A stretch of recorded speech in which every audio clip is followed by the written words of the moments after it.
लिखो प्रभु जी। जय स्वामीनारायण प्रभु, जय स्वामीनारायण।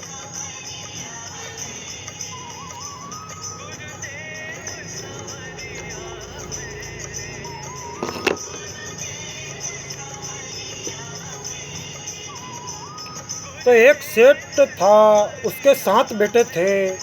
उन 7 में से 6 का विवाह हो चुका था। अब 7वें का विवाह हुआ। जय स्वामीनारायण प्रभु, जय स्वामीनारायण।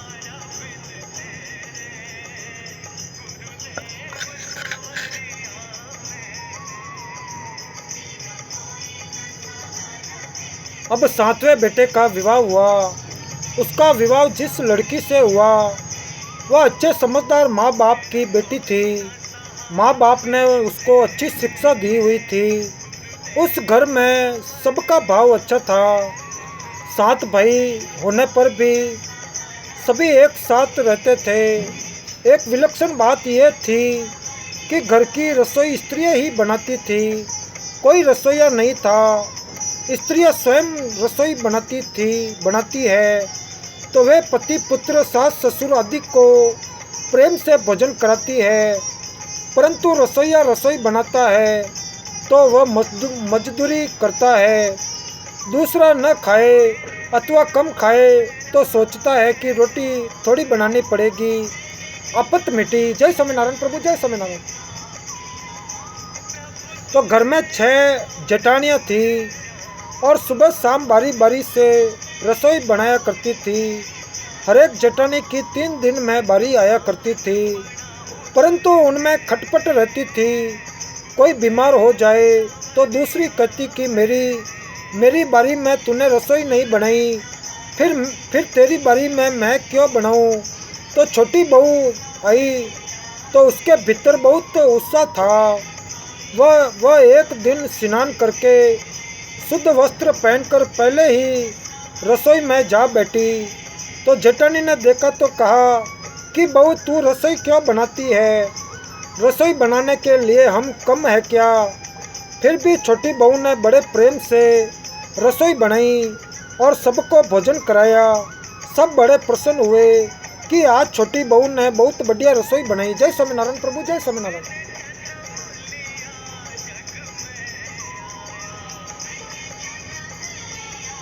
तो सभी भाइयों के अलग अलग कमरे थे। दिन में सास छोटी बहू के कमरे में गई और उसने कहा कि बहू तू सबसे छोटी है, इसीलिए सब तेरे से लाड प्यार रखते हैं। तू रसोई क्यों बनाती है, तेरी 6 जेठानियाँ हैं। और छोटी बहू बोली माँ जी, कोई भूखा अतिथि घर आ जाए तो उसके आप अन्न क्यों देते हो। तो सास बोली बहू इससे बड़ा पुण्य होता है कि घर में कोई भूखा आ जाए तो उसको भोजन कराना गृहस्थ का खास धर्म है और उसको तृप्ति होती है, सुख मिलता है, तो देने वाले को पुण्य होता है। तो छोटी बहू बोली कि दूसरों को भोजन कराने से पुण्य होता है, तो क्या घर वालों को भोजन कराने से पाप होता है। मकान आपका है, अन्न आपका, बर्तन आपके, सब चीज़ें आपकी है। मैं थोड़ी सी मेहनत करके रसोई बनाकर खिलाऊं तो मेरा पुण्य होगा कि नहीं। तो सब भोजन करके तृप्त होने लगे, प्रसन्न होंगे। तो इससे कितना लाभ होगा। इसीलिए माँ जी आप रसोई मेरे को बनाने दो, मैं बैठी बैठी करूँगी भी क्या, कुछ मेहनत करूँगी तो शरीर भी ठीक रहेगा, स्वास्थ्य ठीक रहेगा। तो सास ने ये बातें सुनी तो मन को सोचा कि बहू बात ठीक कहती है। हम इसको सबसे छोटी बहू समझते पर इसकी बुद्धि बहुत अच्छी है। जय स्वामीनारायण प्रभु, जय स्वामीनारायण। तो दूसरे दिन सुबह जल्दी ही सास रसोई बनाने बैठ गई। बहू ने देखा तो बोली माँ जी ये आप क्या करती हो, रसोई बनाने वाली बहुत है, आप परिश्रम क्यों करो। तो सास बोली कि तुम्हारी अवस्था छोटी है पर मेरी अवस्था बड़ी है, मेरे को जल्दी मरना है, मैं अभी पुण्य नहीं करूँगी तो फिर कब करूँगी। तो बहू बोली इसमें पुण्य क्या है, ये तो घर का काम है, तो सास बोली कि घर का काम करने से पाप होता है क्या? जब भूखे व्यक्तियों को, साधुओं को, ब्राह्मणों को भोजन कराने से पुण्य होता है, तो क्या घर वालों को भोजन कराने से पाप होता है? जय स्वामीनारायण प्रभु, जय स्वामीनारायण। उल्टे इसका तो व्यक्तिगत पुण्य होता है कि घर की चीज सब घर वालों की होती है, इसीलिए दान पुण्य करने से सबको पुण्य होता है। परंतु खुद मेहनत करके रसोई बनाई जाए तो अकेले अकेले रसोई बनाने वाले को पुण्य होता है। हम बड़े बूढ़े अभी पुण्य नहीं करेंगे तो फिर कब करेंगे?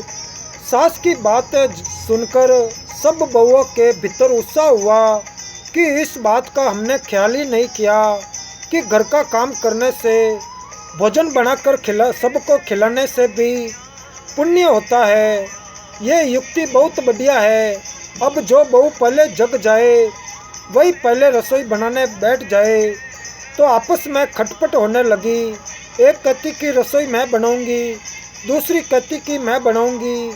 तो सेठ के पास ये बात पहुंची तो उसने कहा कि सब अपनी बारी बांध लो और अपनी अपनी बारी में रसोई बनाओ। पहले पहले पहले जब रसोई तू बना ये भाव था, तब 6 बारी बंदी थी। अब मैं बनाऊं ये भाव हुआ तो 8 बारी बंद गई, 2 और बढ़ गए। सास और छोटी बहू काम करने में तू कर, इससे काम बढ़ जाता है और आदमी कम हो जाते हैं। पर मैं करूं, इससे काम हल्का हो जाता है और आदमी बढ़ जाते हैं। तो धनी आदमी घर के काम धंधे के लिए नौकर रखते हैं। नौकर कोई साधु सन्यासी थोड़े ही होता है, उसका भी अपना कुटुंब होता है। वह अपने घर का भी काम करता है और आपके घर का भी काम करके पैसा ले जाता है। परंतु आप अपने घर का भी काम नहीं कर सकते और बड़े कहलाते हो। आप बड़े हुए कि नौकर बड़ा हुआ। जय स्वामीनारायण प्रभु, जय स्वामीनारायण। तो छोटी बहू ने सोचा कि अब तो चौथे दिन बारी आती है, क्या किया जाए। घर में आटा पीसने की पुरानी चक्की पड़ी थी, वह उसको अपने कमरे में ले आई और आटा पीसना शुरू किया।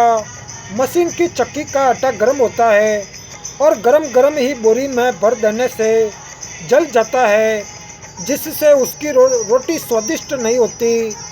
परंतु हाथ से पिसा गया आटा ठंडा होता है और उसकी रोटी स्वादिष्ट होती है।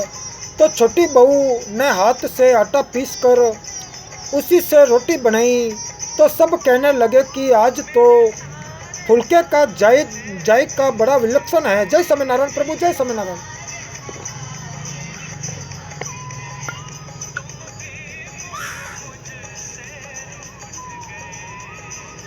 तो सास ने छोटी बहू के पास जाकर कहा कि बहू तू आटा क्यों पीसती है, अपने पास पैसों की कमी नहीं है तो भगवान ने बहुत दिया है। तो बहू ने कहा माँ जी, भले ही पैसा बहुत हो पर आटा तो रोजाना मैं ही पीसूंगी। हाथ से आटा पीसने से शरीर ठीक रहता है, व्यायाम स्वस्थ हो जाता है, बीमारी नहीं आती, वेदों को डॉक्टरों के चक्कर नहीं काटने पड़ते। दूसरी बात, रसोई बनाने से, जय स्वामीनारायण प्रभु, जय स्वामीनारायण। रसोई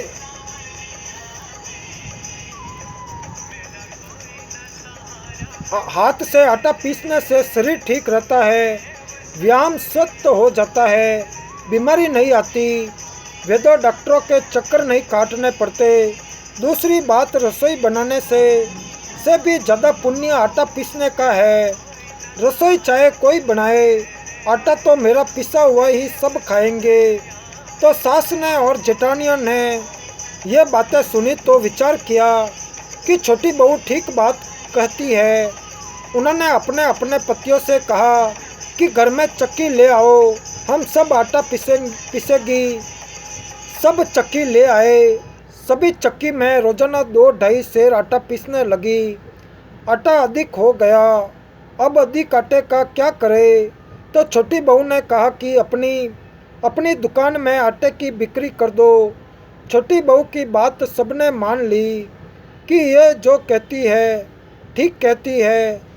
अब छोटी बहू विचार करने लगी कि आटा पीसने का काम तो मेरे हाथ से गया, अब क्या करूं। तो घर में कुआं था। रोजाना सुबह एक नौकर पानी भरने के लिए आता था। तो छोटी बहू ने जल्दी उठकर स्नान करके कुएं से सब पानी भर दिया। नौकर आया तो उसने देखा कि सब बर्तनों में पानी भरा हुआ है। वह बैठ गया। सेठ आया तो बोला कि बेटा क्यों है, पानी क्यों नहीं भरता। तो नौकर बोला कि आप देखो सब पानी पहले से ही भरा हुआ है, मैं क्या करूं। सेठ बोला कि पता लगाओ। जय स्वामीनारायण प्रभु, जय स्वामीनारायण। सेठ बोला कि पता लगाओ पानी किसने भरा है। तो सास ने छोटी बहू के पास जाकर कहा, बहू पानी तूने भरा। बहू बोली, माँ जी आप चुप रहो, बोलो मत, आपके बोलने से मेरी कमाई चली जाती है। आपने वैशाख मातम्य सुना है कि नहीं। वैशाख के महीने में पानी पिलाने का बड़ा मातम्य है। पानी पिलाने का जितना पुण्य है उतना अन्न देने का नहीं है, क्योंकि अन्न तो दिन में 1-2 बार खाते हैं, पर पानी दिन में कई बार पीते हैं और पानी से स्नान करते हैं, कुल्ला करते हैं, हाथ पैर धोते हैं। पानी ज़्यादा काम में आता है। और दूसरे दिन सास जल्दी उठकर कुएं पर चली गई और पानी खींचने लगी। तो दूसरी बहू ने देखा तो बोली, माँ जी ये आप क्या करती हो। लोगों ने हमारा मुंह काला होगा कि घर में इतनी बहुएं बैठी है और सास पानी भरती है। तो सास बोली, बुड्ढों को तो जल्दी मरना है, इसीलिए उनको पहले काम करके पुण्य कमाना चाहिए। तुम लोग तो पीछे भी कर लोगी। अब सब बहुओं ने भी पानी भरना शुरू कर दिया। सेठ ने देखा तो कहा कि नौकर निकम्मा बैठा है, इसको छुट्टी दे दो। यह बात छोटी बहू ने सुनी तो वह सास के पास गई और बोली, मेरी प्रार्थना सुनो, पिताजी से कहो कि नौकर को छुट्टी न दे। यह गृहस्थी आदमी है, बेचारे की कमाई होती है, इसको छुट्टी न देकर दूसरे काम में लगा दे। इस बात का सास पर असर पड़ा कि छोटी बहू का कितना अच्छा भाव है और यह कितनी समझदार है। अब छोटी बहू ने विचार किया कि रसोई भी सब बनाने लगी, आटा भी सब पीसने लगी, पानी भी सब भरने लगी। अब मैं क्या करूं। घर में जूठे बर्तन मांजने के लिए एक नौकरानी आया करती थी। तो छोटी बहू राख लेकर कोने में बैठ गई और अपने सब बर्तन मांज दिए। नौकरानी दूर बैठी थी। सास ने देखा तो बोली, बहू विचार तो कर, बर्तन मांजने से तेरा गहना घिस जाएगा, कपड़े खराब हो जाएंगे, फायदा क्या होगा। तो छोटी बहू बोली, माँ जी ऐसी बात नहीं है, आप चुप रहो। सास बोली, बता तो सही क्या बात है। बहू बोली, माँ जी जूठन उठाने का बड़ा मातम्य है। जय स्वामीनारायण प्रभु, जय स्वामीनारायण।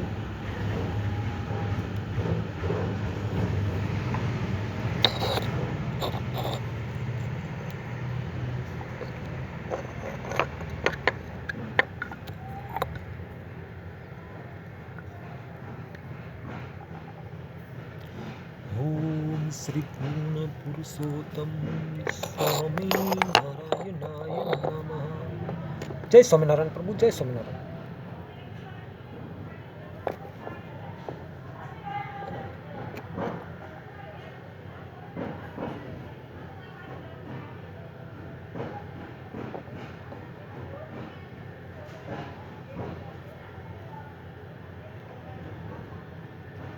जय स्वामीनारायण प्रभु, जय स्वामीनारायण।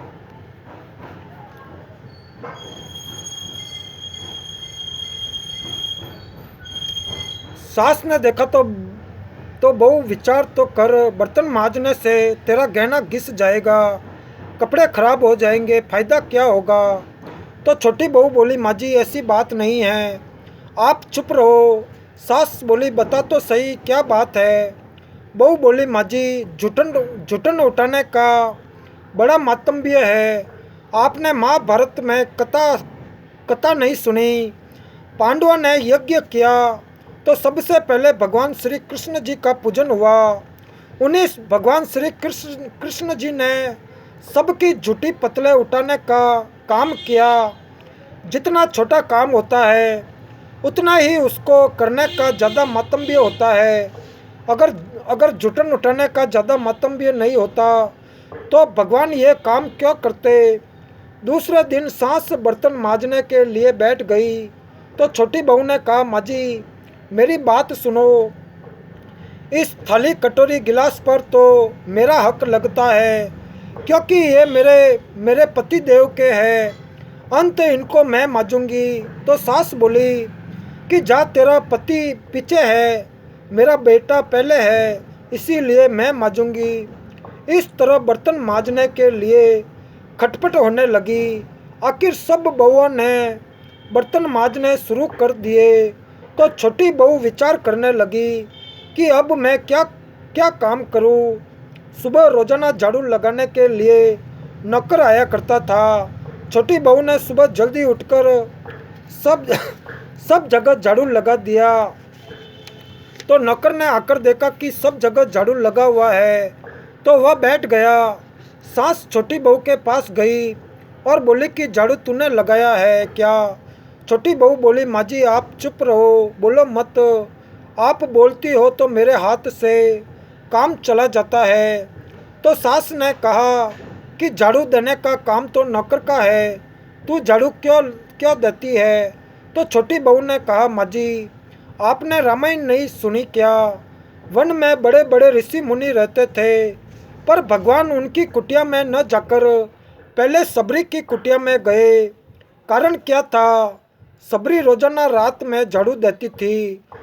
परंपरा पंपा सर का रास्ता साफ करती थी, जिससे ऋषि मुनियों के पैरों में कंकड़ न चुभे। इसीलिए इस सेवा का बड़ा मातम्य है। तो सास ने देखा कि यह छोटी बहू सबको लूट देगी, ये सबको पुण्य सबका पुण्य अकेले ले लेती है। अब सास ने और सब बहुओं ने झाड़ू लगाना शुरू कर दिया। जिस घर में सबका काम, सब आपस में प्रेम होता है। जय स्वामीनारायण प्रभु, जय स्वामीनारायण।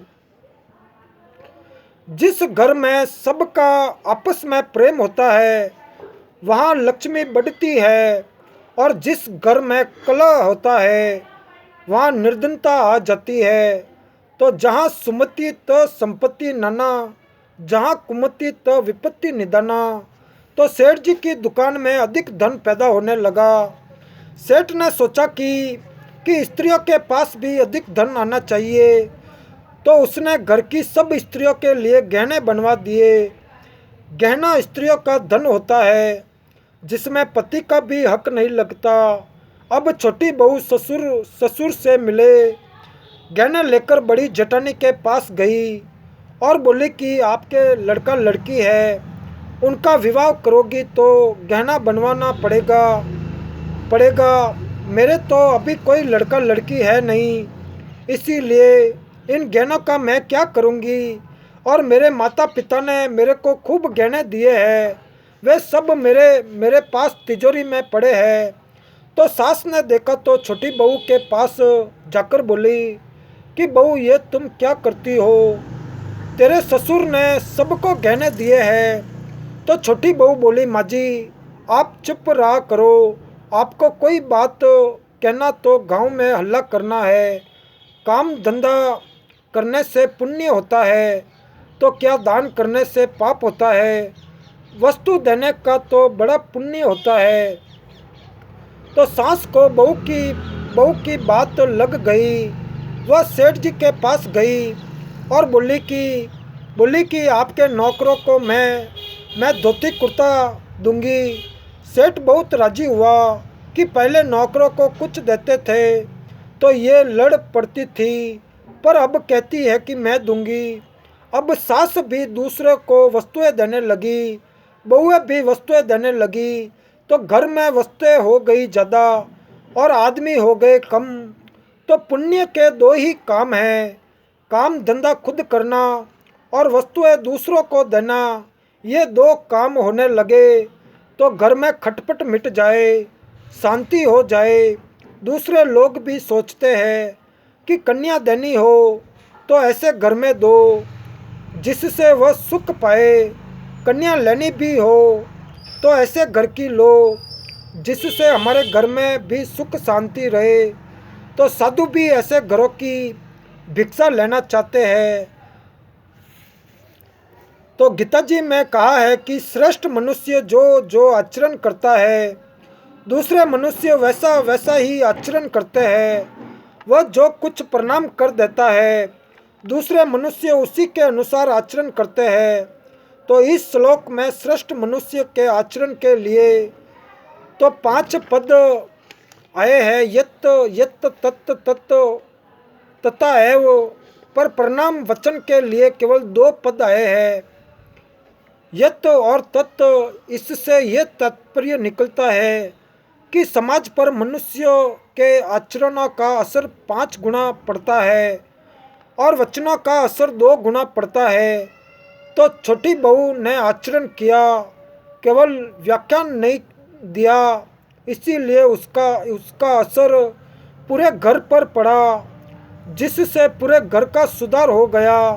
इतना ही नहीं, पड़ोसियों पर भी इसका अच्छा असर पड़ा, जिससे उनके घर भी सुधर गए। एक घर का सुधार होने से अनेक घरों का सुधार हो गया। जय स्वामीनारायण प्रभु, जय स्वामीनारायण।